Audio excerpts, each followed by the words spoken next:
Hello and welcome to this restream from Ding. I am Tony from Ding, and with me I have Phil from Ding, and we're very pleased to bring you Matt Dowling, to be having a conversation with Matt Dowling from Freelancer Club. And just before we get into the discussion, just to sort of give a little bit of context to this, obviously Phil and I are interested in learning design. That's what we do. We run Ding Learning. We're a creative learning design agency. And increasingly through the work that we've been doing, we've come across this sort of idea of, I'm not going to call it transferable skills, but often there's a bunch of skills that aren't taught in curricula that it's assumed that people can do. And particularly when we're talking about creative curricula, there's a lot of assumptions around what being employable looks like. And often those things don't make it into learning outcomes or course design. And we were on LinkedIn, as you do, and Matt popped up, and Matt is the founder of the Freelancer Club, and suddenly we went, ding, this looks interesting. So the focus of today's conversation is really to break open this problem of employability, freelancing, what's happening, what isn't happening, and to hopefully leave this with some more insights as to the world of freelancing and how we can better prepare learners for it. So Matt, welcome to the Restream. Thank you. Thanks for having me. I think I just figured out why you're called Ding. Ding! There we go, you see. That's why, yeah. It came to me in a dream. No. All right, Matt, I think probably the best thing to do would be if you could just give us an insight into what you do at Freelancer Club, how it came about, what's the purpose of Freelancer Club, and just explain it to us and to everyone. Yeah, well, thanks a million for having me. I'll try and give you the shortest version possible. So I'm was known when I came out of university as an accidental freelancer. And that means I had no intention of becoming a freelancer. I had studied photography. A mate knew I owned a camera and his cousin was getting married. That were the only qualifications I needed to get the gig to shoot that wedding. And at the time, I wasn't landing the traditional full-time job that I was applying for. So it felt like a nice way to make a few extra quid. And off the back of that wedding, someone else again saw I was holding this piece of plastic in my hand, and that was enough for them to say, we've got a wedding in a few months if you want to fly over to Italy. And I thought, fly over to Italy? Absolutely, that sounds good. So that sort of snowballed over maybe 3 or 4 months. All the while, I had no intention of pursuing it, still looking for full-time work, but bits and pieces started to naturally materialize. And retrospectively, I pieced it all together to eventually identify as a freelancer, which was almost a taboo at the time, to say that you were a full-time freelancer. But that was my landing into this world. Tons of mistakes along the way, and almost my entire business acumen, mindset, and soft skill development all came through real world experiences, mainly messing up quite horrifically. And I got away with it for a good few years until I landed a great client who was a fashion client, and that's always where I wanted to take my practice. And they offered me 3 days a week, and the work was so enticing and so interesting that I shelved all my other clients and dedicated my time to this one client and pursued personal projects in my free time. And the first year was amazing, incredibly fulfilling, and they allowed me a lot of scope to play. And then at some point in the second year, an invoice didn't get paid. It was an accountancy error, according to the guys. And after that, they were shifting systems. That was month 2. Then it was just a glitch in the system, month 3. And all the while, I was still shooting for them. I was borrowing money. I was in debt at this point because there was nothing coming in. That was my sole form of income. And by month 6, I was absolutely on my knees, very naive, really not to push that hard. Thought we had a good thing going. We had no contract in place, so it was all just done on a handshake. And a friend of mine happened to work in their head office, a space I'd never been to before. It was separate from the studio. And when I walked in, it was completely empty. And I discovered they'd gone bankrupt months prior. And they were using me to to shoot their remaining stock to try and generate as much cash as possible. So that was an 11 grand mistake based on my naivety and their exploitation. And a journalist heard about it. And she wrote an article for the national press. And off the back of that piece, a lot of freelancers came to me to say a similar thing had happened. And that really opened my eyes to the realities of freelancing and the lack of support. That was the acorn moment, I think, that a few years later would materialize into Freelancer Club. And I might just pause at that stage because I've been talking for a while and throw the ball back at you. Well, firstly, I mean, I think particularly, obviously, we met on LinkedIn, and as you know, that LinkedIn is the platform where everybody is on their best behavior and best practice, and everyone is extraordinary. And you can, I think, on there feel incredibly intimidated by the fact that nobody in the world has ever made a mistake ever in their lives. And then the people who have made a mistake have made such a glorious mistake that, in fact, it wasn't a mistake at all. It was an extraordinary life-affirming moment. So I think always to lead with vulnerability and honesty around those like mistakes, if you want to call it that. I think you've already done probably a huge service to lots of people who are listening and who may listen later, because I think that is how it is for many of us. And I would say that we can just put it in terms of, setting up a company and working together. We set Ding up originally from our spare rooms during COVID. And, it starts off as wing and a prayer, and you do things and you put a lot of efforts in a box, and that box is, you realize in retrospect, marked what a waste of time, or that this thing didn't come to fruition. So I sort of just want to say really that the history of kind of learning, of course, is the history of mistake making, but often people who become very accomplished elide that story, don't they? And it's as if there's this magic bucket of best practice that you reach into if you're really good. But actually, I think it's more about that most of us have reached into some pretty grubby buckets on the way to, so that would be my first observation, which is not everybody starts this sort of thing by leading with the problem. So yeah, and I think this idea of the employability gap is sort of what we wanted to invite you on, really, and have a chat, because I think both Phil and I have gone through this ourselves. We've supported students with it. I trained to be a musician, had no preparation in being a freelancer at all, even though that was absolutely integral to what I was going to be doing. So it's weird. We sort of have this paradox of sort of freelancing as important but not talked about. And I'm just intrigued to sort of find out a bit more about what you do at Freelancer Club. So obviously you had this sort of upswell of people came to you and said, hey, this has happened to me. So what then happened? How did you then develop the idea that did you think there's a course here, or like what is it that needed to happen to support these people? Yeah, it was a slow burner. It wasn't the next day I kind of woke up and then set up this company. I was going through hell at the time, was in a lot of debt, owed a lot of people money, needed to figure out a way to make that money to pay them back. And also just, pick yourself up off the ground. It's pretty devastating. There's a lot of shame attached to it. There's pride attached to it. There's strong emotions that are there. And Phil, to your point, in the moment, you don't see it as a growth opportunity, but of course, this is really where we get to develop and understand who we are and how we can better ourselves in those extreme moments. So retrospectively, it's a very important touch point along the journey. But so Freelancer Club came a few companies later. This is my fourth business. All the businesses have been focused on freelancers, probably shaped by that moment. And the club initially started as a community platform. So the idea, as the name might suggest, is that it's a club for freelancers. It's community first. We run on a premium business model, so a subscription model, where people can create profiles on the site and engage with each other. They can pick up on the resources and they can learn a few bits and pieces that I wish I had known before I got screwed over by that company. And it bit by bit grew arms and legs over the years and evolved into what it is today, which is built on some three pillars. So we focus in on community, as mentioned, whereby we have 70,000 members on the platform. They are able to access opportunities, resources. They can tap into each other as a network, and they can feel a part of something in a very individualistic pursuit. The second pillar focuses on education, and I think this is where we'll spend most of our time today.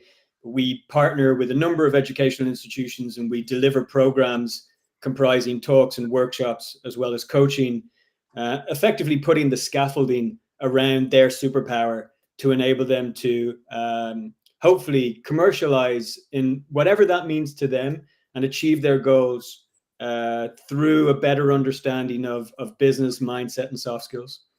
And the third pillar is mainly around the big mission and policy. So this is a sort of unofficial element to what we do, but we do try and push government for changes in legislation. We work with a number of different collectives and peers in our industry. So when we launched our business, and Phil, I think you touched on this a little bit, we launched it with a campaign called No Free Work. And that does what it says on the tin. It aimed to eradicate unpaid work in the freelance space. And we've been pursuing that for about 9 years. We're going to be 10 next month, actually, as a company. And we are a second round in talks with government to propose something that's already passed in America, starting in New York, a bill called Freelancing Isn't Free. So we're looking to emulate some of the legislation that they got through there here in the UK to give freelancers more rights, one, but two, to identify freelancers, to champion freelancers, to start using this language as opposed to freelancing being an afterthought or bundled into a broader cohort. So it has multiple uses to try and push that through, as well as changing the culture around freelancing and how freelancers are perceived. Running through that is that idea that what you're reframing and sort of challenging is the idea of freelancing as a deficit model, right? So it's that notion that the presumption is, or the start position of many people, is that freelancing is the thing that happens when you can't get the job that you want, or when that structure that we're all supposed to aspire towards, and that structure that produces security, that's somehow unavailable to us, so we become accidental freelancers. So it's never an expression of a destination in its own right. It's always a side quest. It's always kind of like a branch line. It's never the main line. So, and I think that is why one assumes, therefore, that there is a silence or an absence or a failure of vocabulary when I think about creative courses, undergraduate courses in photography and animation, in pottery and textiles, whatever they might be, that the vocabulary around freelancing is just simply not in place, because one assumes that freelancing still feels like it's that it's a deficit model, that it's sort of, there's a slight sense of tragedy around discovering that you're a freelancer. And I personally, I know loads of freelancers, and I was a solo sole trader for a while, so I've done it too. And then there's this weird thing where if you're in a pub with fellow freelancers, it really does feel like you're in the trenches. There's a lot of war stories, isn't there? A lot of kind of like, exactly as you described, feeling as if it's you against the world, that you're a salmon swimming upriver, all of those things. So some of the work you're doing is literally is a really upriver strategic piece about to change the language, right? The actual vocabulary around the status of freelancing. Yeah, that's definitely one of the key areas we look at. So definition and language as two separate entities. And the idea of introducing that in a way that isn't scaring people off, because I think you're right. There's often been a stigma around freelancing as a stopgap or a thing you do before you get a traditional job. That is changing, particularly over the past few years. And among 16 to 24-year-olds, we're seeing unprecedented growth in that space. And I don't know if you want to jump into that now, but I have a number of theories as to why that's the case. But we are certainly seeing a shift in how freelancing is being pursued. I think this is the first generation in history who sees freelancing as a viable career path in an educational space. And that's amazing. That has never happened before. And to your point about my personal journey as this accidental freelancer, I don't think that there was that sense at the time. And that's a very anecdotal take. But certainly now there is a new confidence in wanting that autonomy, in pursuing your passion, It aligns a lot with Gen Z values of flexibility and freedom and the idea of taking control. There's pretty incredible imagery out there to sell you on freelancing, albeit it is attainable if you work incredibly hard and set that up, but the realities are somewhat different. If you're picturing somebody on a beach with a laptop and a mojito, that can take place, but more often than not, it doesn't. So, we are starting to see a really exciting movement now amongst the younger generation and folks at university who are recognizing they can earn more cash selling their skills than working in the local Weatherspoons or Starbucks. And that's in part what's driving this movement. The other aspect is social media, and we're seeing a huge flurry of content on TikTok in particular, but also Instagram. Some of it is a pretty rancid get-rich-quick scheme content, which we don't in any way support because it creates this kind of false sense of reality. But what it does do is it excites younger folk and gets them to become freelance curious. What we found is by intervening at the right moment, we can actually turn that excitement into a positive and give them that foundation to be able to do something with it, rather than just feel they're going to make 10 grand in a week doing nothing. So that those two examples, but also I think the pandemic played a big role. It gave companies a lot of confidence in hiring freelancers because of the remote nature of work. How I think managers started to see that productivity didn't necessarily fall off a cliff if you weren't staring over your staff. And with that, opened up doors for companies to explore freelancing as a viable growth option and instill internal hiring systems that accommodated freelancers specifically. We still have miles to go in that space, by the way, but just as a means to open the door for more opportunity, those three examples and a few others, I think, combine to create this perfect storm as to where we are now, which is freelancing is cool. And if you speak to anybody under the age of 25, I think that term is in their lexicon. They're excited to talk about it and they're very aware of what it is. The next step is how can we safely prepare them to be able to enter the world of work to take advantage of that. Do you think that because you're talking about sort of these seasons of disruption that have, like the pandemic, and I think I'm going to talk to you later about AI as well, because a lot of the freelancers that I know are experiencing, like all people, existential blowback around it. But I also sort of be interested to see where the alignments are between what you think is kind of like the skill set required of the freelancer and how that aligns with the skill set required to actually meet the challenge of AI as a disruption in terms of sort of pivoting and agility and all of those things that people are saying are now kind of like the higher level sort of AI proofing skills. So I'll be interested to talk about that a bit later. But this is a reductionist question probably, so I apologize. But I just want to sort of take you back to when I was a course leader for an animation degree, and there the business model really, or the employment model, was working for one of the big animation companies. So and yet those animation companies often sort of would have contract for hires, so people wouldn't go and work. They'd work on one film for a short time, whatever. But there was a lot of sort of graduates who were going off just to be their own filmmakers. They're doing a little bit here, a little bit there, so on and so forth. And we used to have like careers strands. We'd have CV writing workshop that would be hosted by the library, and then I'd bring in alumni, and their job would be to talk about the warts and all of what had happened after they'd left. It would often be the story of a little bit here and a little bit there. I personally, though, could never characterize adequately the sort of skill set, the mindset of the freelancer as a positive. That's not to say that I felt it was negative. I just couldn't.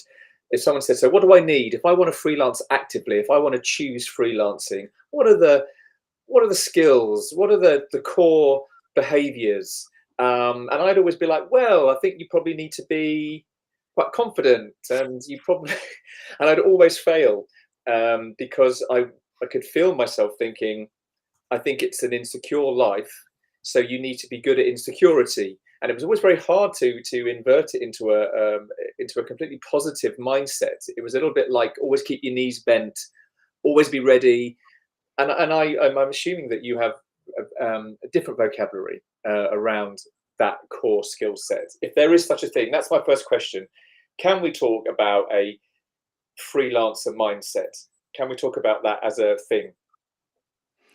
Yeah, I think you've hit on something very poignant, actually. I used to talk about this in a very linear manner, which was a mistake in hindsight. So I would often reference characteristics that one may associate with an entrepreneurial spirit. That's kind of a tricky thing to deconstruct. But the image that came to my mind was Del Boy from Only Fools and Horses. And that's a horrific example to try and use as a template to move forward in 2024. But you can extract some really interesting things from that character, but you can do from 101 other characters. And I think that's the point, is to try and profile or stereotype the characteristics required to become a freelancer doesn't do justice to the diversity of individuals who become freelancers themselves. That said, I think there are certain traits that do lend themselves to freelancing. So when we deliver our programs, a pretty sizable percentage of the time, we're talking about mindset or soft skills. So the business fundamentals, such as branding, marketing, sales, negotiation, let's say pricing, forget negotiation, but pricing, we'll try and instill, because a lot of the time we've realized most students don't have those business fundamentals that I think a lot of us take for granted. So they're instilled, but more often than not, we can provide those online. They can find more info about that. Really, where we want to spend our time is around mindset and soft skills. So if we look at mindset first, which was your question, certainly we look at resilience, and we start to break down some of those trigger points that a freelancer will most likely experience. So there's a high level of rejection because you're applying for multiple projects all the time. There's a hustle culture that can lead into that concept of rejection, that can also move into loneliness and isolation. We also have resilience needed to be able to get up and go when you've had a slow week. We talk about this feast or famine rhythm of being a freelancer, where 1 month you are flush and another month it's very quiet. So fluctuating income can lead to financial anxiety. And that also is not something a lot of people deal with well. So it's a combination of these things. And generally what our experts will do is they will isolate these certain trigger points and provide toolkits to the students as to how they can best deal with them. What we then try and move to is very practical, inactive learning and training, because really the majority of what you're going to learn as a freelancer will happen in the field. It's going to all take place when you're negotiating pretty hard with a big company and there's a clear power dynamic issue, when somebody is using their 30 years of experience to squeeze as much juice out of a freelancer who's on their second week in business. And we see that all the time. You know, my story at the start was a perfect example of how naivety can get you into trouble and how that power dynamic can be taken advantage of if you meet the wrong person. So we're trying to create as many of these scenarios as possible. And maybe I'll save the work we're doing with AI until later, but that does feed into some of our delivery as well. So we're constantly looking at ways to try and recreate real world scenarios that'll prepare to the best of our ability the students to take on whatever it is that's coming. But then you've got to factor in every person as an individual, and everybody brings their own traits to the table. So we certainly don't want to box everyone in to say, if you don't, you know, wear a sheepskin coat and sell fruit and veg, you know, in Peckham, you're not going to make it. But if you can extract your strengths, identify your weaknesses, can we mold those into useful tools to run a business? Because the reality is, and you two will know this, you need to know a lot about a little about a lot, rather. You need to know 500 things to run a business, you know, and as you kind of survive for the first couple of years, you're picking up those skills all the time. And some of them are practical, like what's an invoice, or how can I take a look at financial projections, or doing a bit of accountancy. But some of it is resilience based, or it could even be a negotiation tactic or a sales tactic. You know, should I jump in too quick? That doesn't feel right. If I market something slowly online, that seems too slow. So you're constantly learning these things as a business owner or a freelancer, and particularly a freelancer, because you tend not to ask for help. You tend to want to do everything yourself. And so you're trying to wear 7 or 8 hats to run this business. And that in itself requires an abundance of skill, not just the stereotypical examples I gave you previously. So we really encourage folks to, rather than give them some sort of roadmap as to, you know, be more confident, which is horrific advice, is learn to identify where you might need help. And then we can start to discuss how you can solve that problem. That could be personal or professional development to do it yourself. You could hire another freelancer, which would be a great thing to do, or you could use technology. Tends to fall into one of those 3 categories.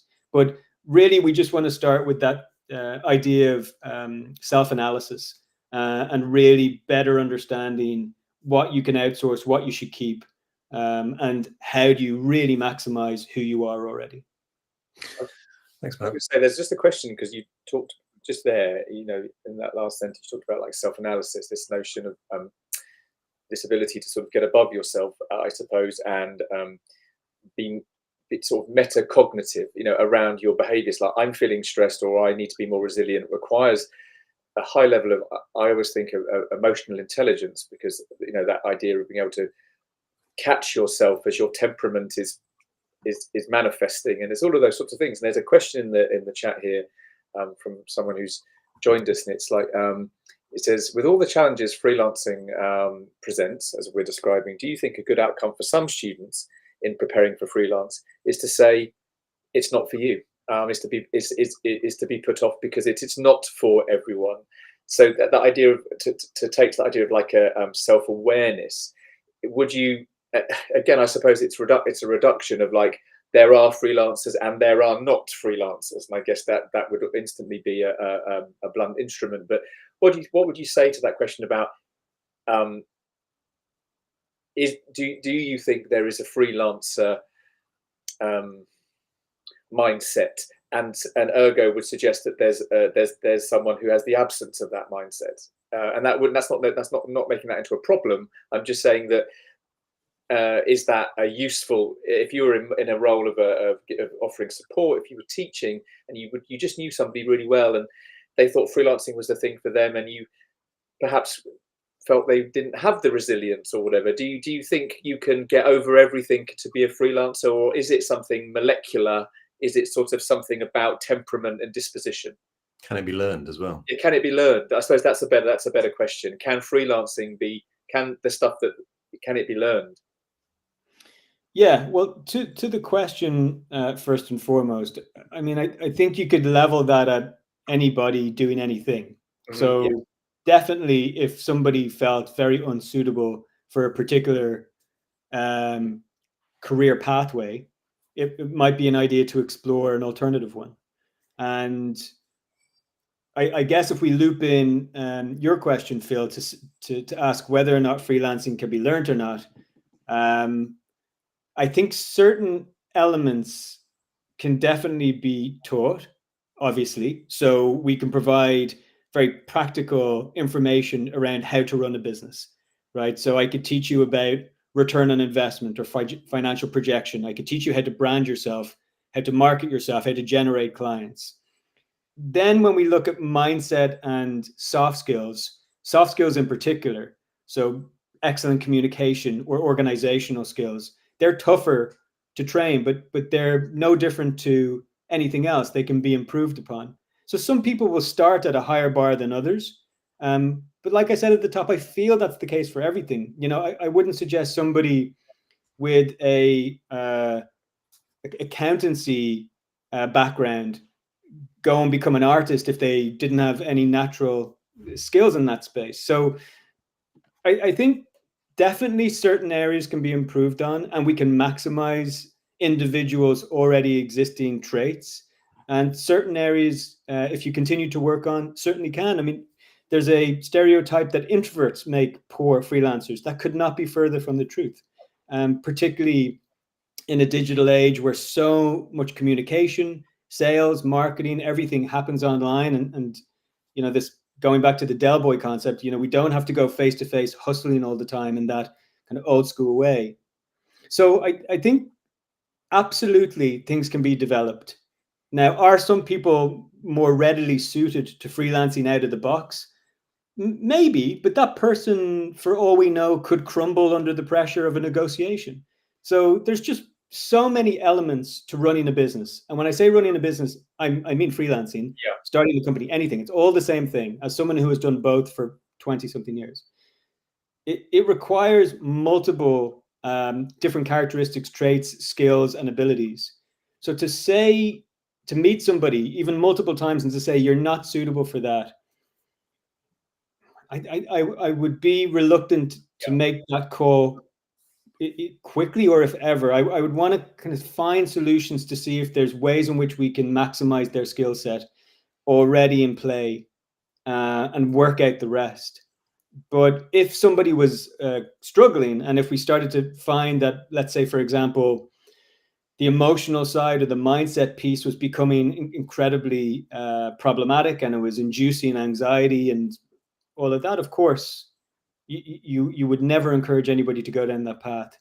But that comes back to my first point, which is I would argue that's the case for anything. Put somebody into a traditional 9 to 5 and they might experience the same thing. We also have a podcast, just a quick anecdote on it. And somebody who came on has written a book, and they were in a very toxic workplace, traditional job, and freelancing was their solution. And I think the reverse can be true.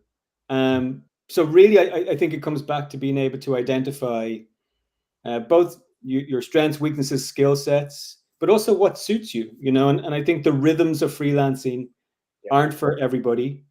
We've had a lot of conversations with folks who really struggle not knowing what their paycheck is going to look like every month. That, as just one small example, can be a deal breaker for a lot of folks who might have considered freelancing, to balk at that idea because there's a risk aversion. So there's a lot of things at play, but I wouldn't say if you don't have these 3 characteristics, that's a no. I think that's too simplistic. So I've got a question for you, and it relates to Tony and I have done a lot of work now with different clients in like different spaces, so startups and higher education, so quite conventional spaces and quite like disruptive spaces.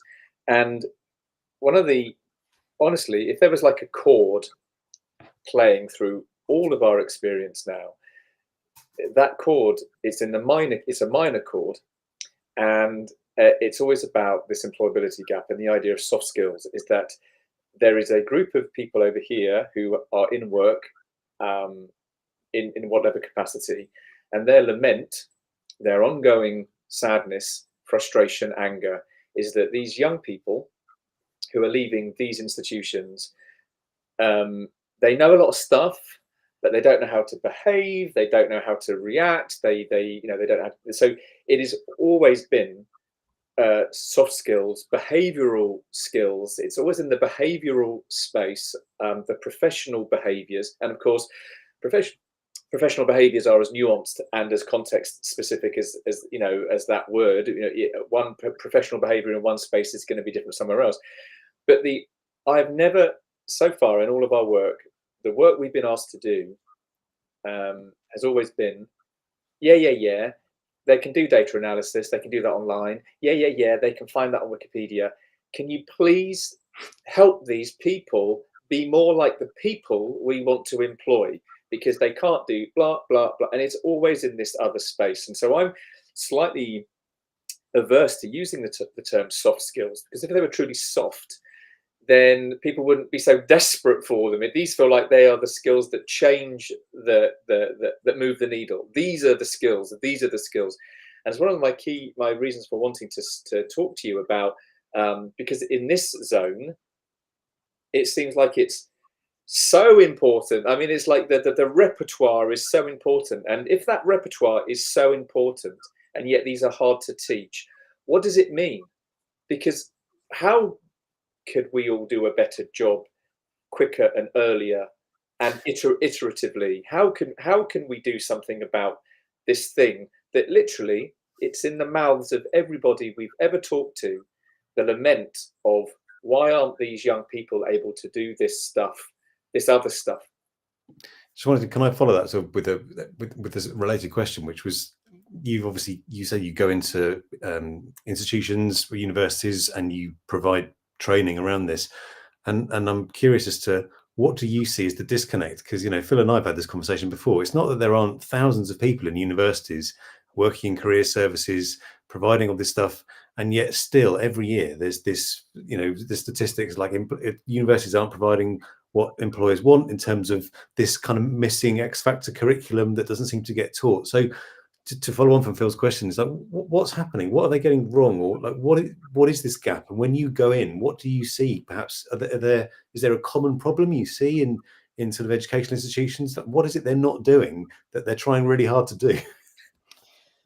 Well, I'm not qualified to answer that broader question, but I can speak certainly to our experience. And just to give you some context, a university that's really invested into what we do might bring us in for 80 to 100 hours worth of training over the course of a year. So if we keep that in context as to the kind of broader experience of a student over the course of 12 months, and that's not necessarily the same student all the way through. So with the limited time that we have, also through the lens of freelancing, bearing in mind everything we do tries to associate itself and attach itself to that end. I guess a couple of things we've noticed, and this would pertain mainly to the mindset work that a lot of our experts come in and deliver.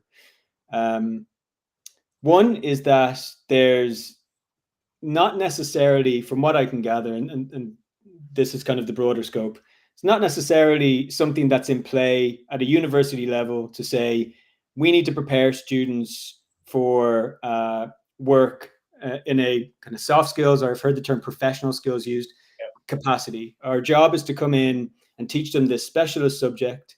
The rest of these bits and pieces, like services such as Freelancer Club coming in and helping with the bits and pieces we do, are extracurricular.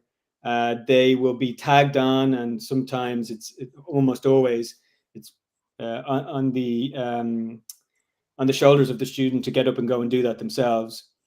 Then what can we expect? We're going to get students who are navigating a 3 or 4 year degree, honing in on something with a student experience that has dramatically changed from the last 20 years, where there's far, I think, less on-campus engagement, natural opportunities to learn those key skills, Phil, that you were talking about early on, like social skills, personal skills, communication skills. A lot of those are honed by throwing yourself into university in its most traditional form, which is probably the first time in a lot of people's lives where they're going to be let fly and discover who they are and meet new people and get exposed to a wide, diverse range of cultures and backgrounds.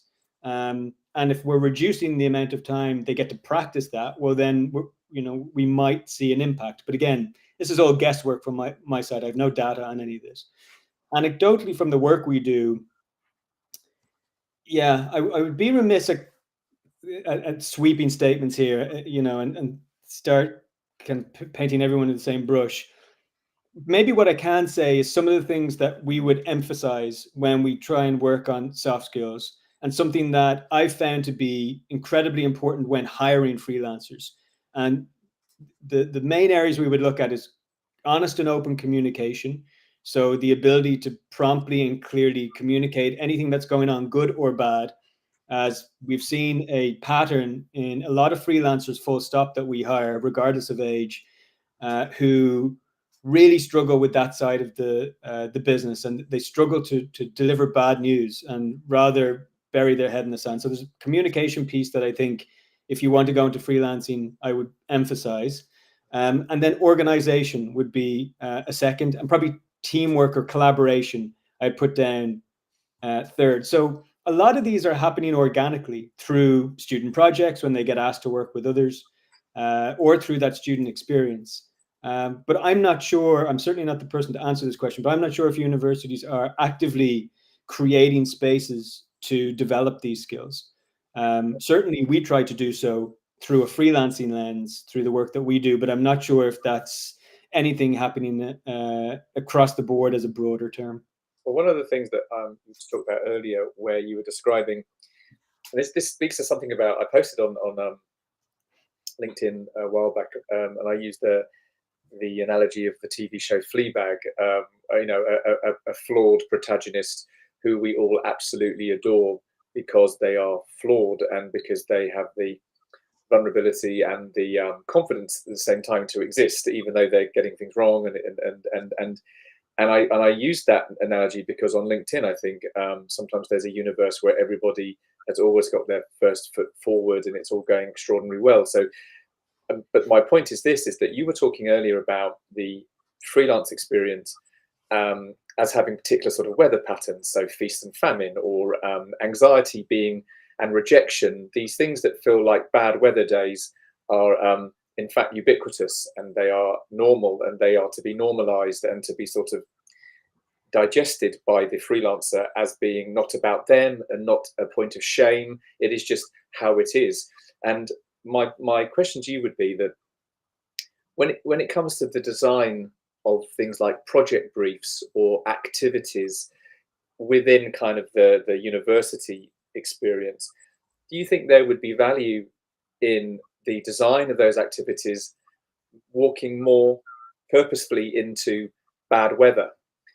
So the design of the experience, so when a project brief or when you have like a client who comes in, that the conditions that activity is seeking to generate is not best practice, but it's to give people the obstacle course of struggle. I don't mean struggle to make people feel bad, but to intentionalize bad weather, because it's this is another thing that you are echoing that I hear a lot, which is that everybody I've talked to who's learned an important lesson learnt it from the rainy days, not from the other days. And it feels like that there is some truth there, some fact that I keep hearing about where we learn and what really does the job. And it seems to be connected to imperfection and activities that are rooted in, I don't mean failure as in I'm feeling like a failure, but they're activities that are not rooted in getting an A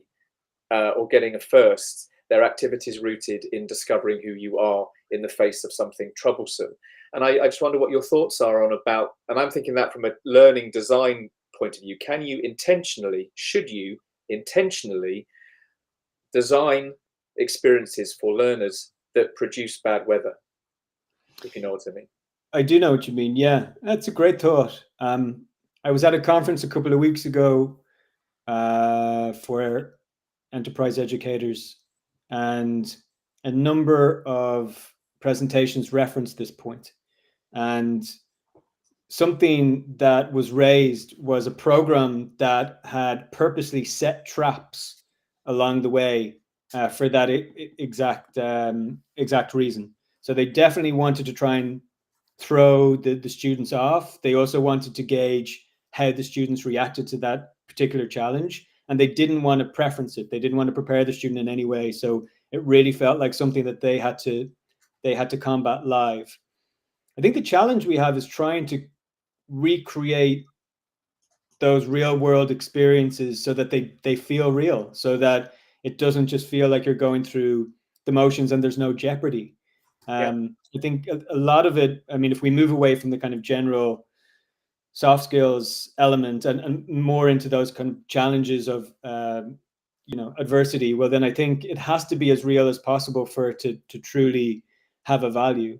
And that's the challenge that we have as educators, to how do we do that? And more we're starting to see really interesting methods that are introducing that. So I might use this opportunity just to talk about experiments we're currently running with AI trainers. So we're using pre-programmed trainers to try and recreate real-world scenarios that'll help students practice and develop certain skills. So, for example, we'd have an AI trainer who's a specialist negotiator, but the prompt that's being developed is they're incredibly tough. They're going to push you at every angle. They're not going to let you away with anything. They're going to try and get the best price possible.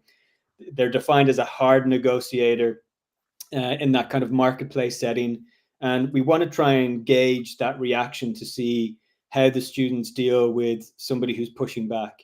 And although everyone is in on it and nobody for a second believes that this is a kind of real scenario, there should be one or two touch points in that interaction that can be used when the time comes to properly have that negotiation. And that's, for us, one method we're starting to explore. But certainly, I think it's a pointless example to give somebody a red carpet route into anything and say, if you follow this template, you're going to be fine. I think without those trials and tribulations, those deadlines and pressures that you experience when you need to get a project in, either at university or when you're freelancing, this is when we're learning a lot of this stuff. It starts obviously at a younger age when we first get exposed to examinations. And, my first memory of that type of anxiety is definitely, that midway exam that we had in school. And you're like, what is this feeling? I don't like this at all. So I think if we can find natural ways to implement what you're describing, I think that would be amazing. And I think tech could potentially help us with a little bit of that. But really nothing beats real world experience. And I know a lot of other individuals who are working on shadowing and placement and internship work are trying to integrate a lot of that into the training. So it works hand in glove. But yeah. And I like that idea of sort of like, if I've understood you correctly, the idea of sort of personifying an AI, sort of in order to sort of have particular traits, to sort of to play hardball.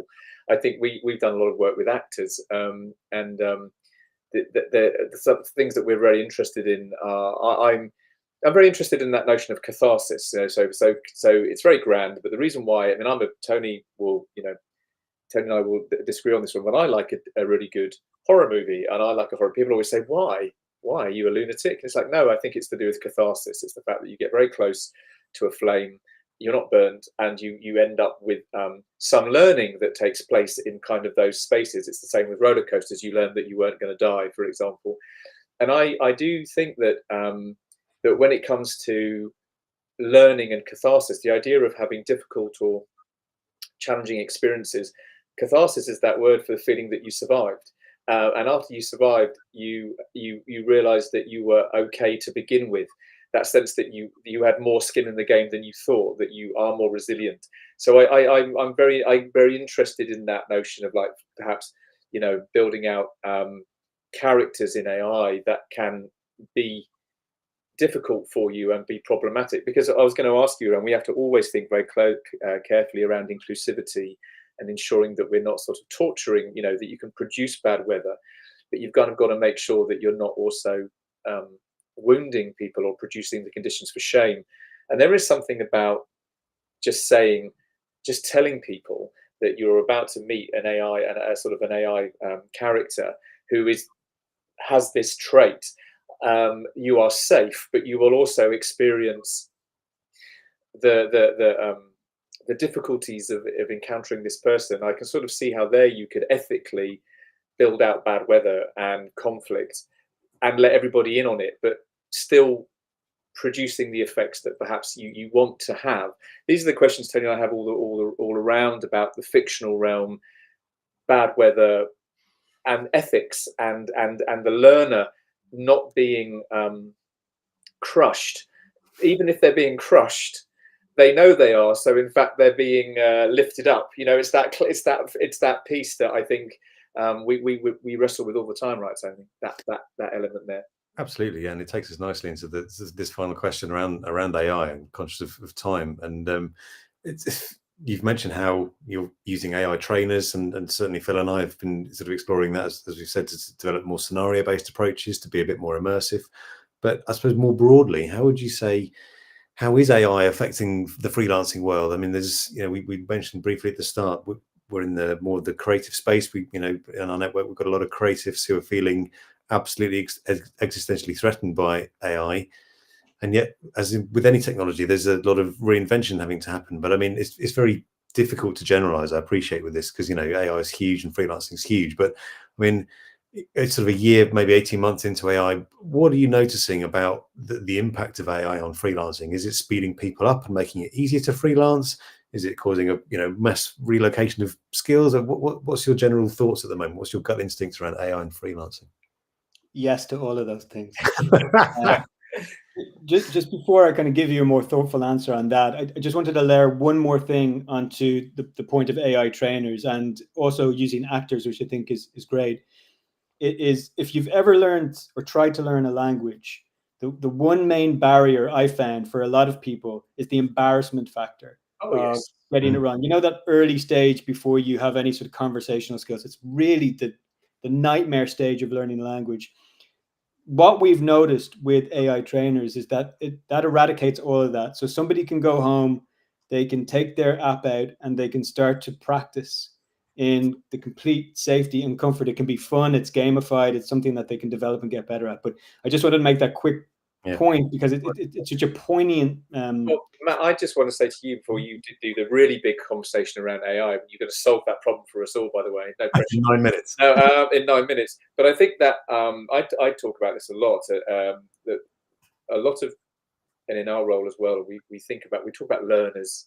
It's like learners, and I think a lot of people who are in the teaching space, educational space, are sometimes frustrated with learners because why aren't learners more like Labrador puppies, just bounding around, desperate to make mistakes, desperate to fail, because that's what learning feels like. And you've just absolutely identified the fact that a lot of learners, a lot of learning, is couched in feelings of shame, worry, introversion, risk aversion, mistake making. And Tony and I spend a lot of time absolutely prefacing our conversations with the idea that the myth of the learner as this instinctively and innate risk-eating dragon is just something that it's a romance. It's a romance. Learning is to really learn is to be at risk, and that's it. To be alive, to change, is to let go. And that's frightening. And I think absolutely ways to sort of allow your learners as they actually feel and exist, getting them over that little threshold, getting them to have that first. I love that use of the word you used, poignant. I think the idea that learning is poignant, that first phase, is absolutely right. It's just not talked about enough, because it's why a lot of learners decide they're not going to learn, and it's why a lot of people leave. It's why a lot of people don't change for a long time, because of that poignancy. So anyway, I just wanted to say, yes, absolutely. But now the AI question. Like, come on, you've got I think 7 minutes. 7 minutes. Easy. Well, just to segue into that, I think, we've seen this. I touched on the student experience earlier on and how it's much more hybridized now. That also speaks to the inclusion piece and how a lot of individuals, as we know, have different ways of learning and absorbing information, but different ways of interacting with learning as well. So I think in addition to the AI trainer concept, which is still very early stage, we've seen a complete shift in the way we are able to engage with students, and that then forces us to question our methodologies and how we're delivering a lot of this stuff. So that in itself, I think, is a really exciting space that we have been keen to lean into rather than fear. So AI in 5 minutes. The two things I'd say that we've noticed. So where our information comes is predominantly multiple conversations with members of all stages. So freelance, curious, early stage, established. And we've put some kind of pretty light survey work out there to try and extract a little data on it. But really, I've noticed the most amount of understanding has come from multiple conversations, so hundreds of conversations with freelancers who are out there doing it. And a couple of observations that I think are worth noting. One is that there's no getting around that AI has negatively impacted certain sectors and certain freelancers, certainly in our community. So those who have been creating written content in particular have taken a bit of a beating about 18 months ago. We found that evergreen content is now almost a thing of the past, which it shouldn't be. I hope we see the pendulum come back around as it becomes more and more obvious what has been AI generated and has no soul in some cases. And while at the same time, it is speeding ahead and getting pretty sophisticated. So we need to be cognizant of that. And then we have around the corner Sora, which would be the text to video generator. And if the little snippets are to believe, that looks pretty phenomenal. Yeah. So video editors, videographers, photography and video stock companies, for example, Yeah. I would imagine have all taken a bit of a hit. So there's no getting around it. Any new technology that comes in and can compete with what you do is a competitor. And that's ultimately probably going to reduce the number of opportunities that you have or reduce the value of the service that you're offering. And so typically, if we use the photographer, which is a really fascinating conversation, what is a photograph anymore? We've had that conversation since, editing and Photoshop, but now we have it in a really philosophically conceptual way, and so that's an interesting conversation in itself. But a photographer's journey. So I was a photographer 20 something years ago, coming out of analog into digital. Digital was always there, but analog was something I was taught on.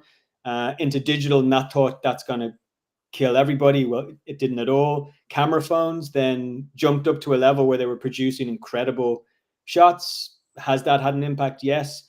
But what it's tended to do for photographers, if I can stick to that example, is it emphasizes things like communication, organization, ability to get groups of people together, imagination, creativity. Can you spot an image? Can you frame an image? Things that certainly, you're not going to be able to do in post-production. So that's been an interesting trajectory. So I do think if we look at some of the negatives in our community, our members have voiced that they've lost work or there's been a reduction in the amount of opportunities in certain sectors. Fine, that's one thing. Second thing is AI has certainly opened up new opportunities. So we have AI artists, freelancers, who are AI engineers, and they are utilizing AI to effectively be their core service. And again, that's a whole separate conversation about ethics and copyright and all sorts, and not something we're going to solve in 2 minutes and 22 seconds. But that's just to put that out there and until next time. And then the third aspect is its incredible ability as a productivity tool and how it is undoubtedly saving freelancers an abundance of time in a lot of the administrative stuff that most of them hate doing. So, when we sit down and we're working with students who aspire to freelance, a lot of the time we're looking at ways to try and reduce or eradicate non-chargeable hours. So anything where they are not there doing the thing that they're great at, getting paid for that thing, we want to try and reduce as much as possible. That's just effective business practice. So, accountancy for me was a nightmare.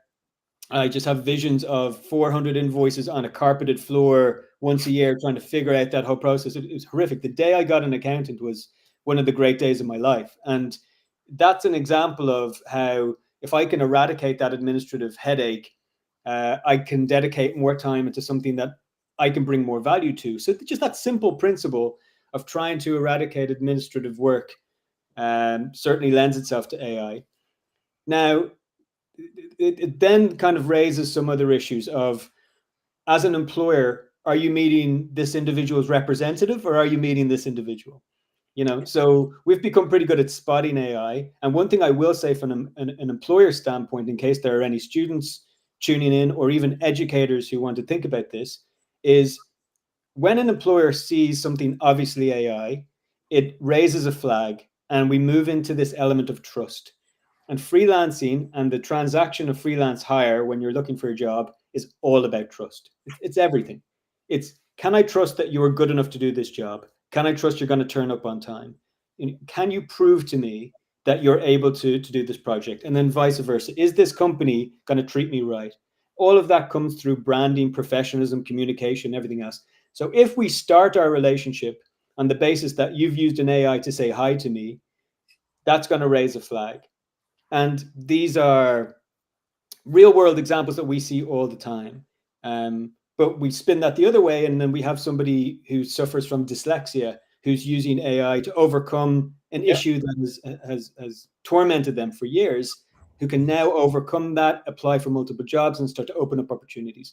So to sum up in the 7 minutes, I think there's multiple interesting and maybe converse opinions on multiple areas of AI that we should start talking about. I know universities are. I was at the Festival of Education not long ago, and a third of all of the talks were around AI's impact in schools and in education. So it is top of mind, I'm sure. From a freelancing perspective, it's no different. We are also seeing the pros and the cons of this amazing technology.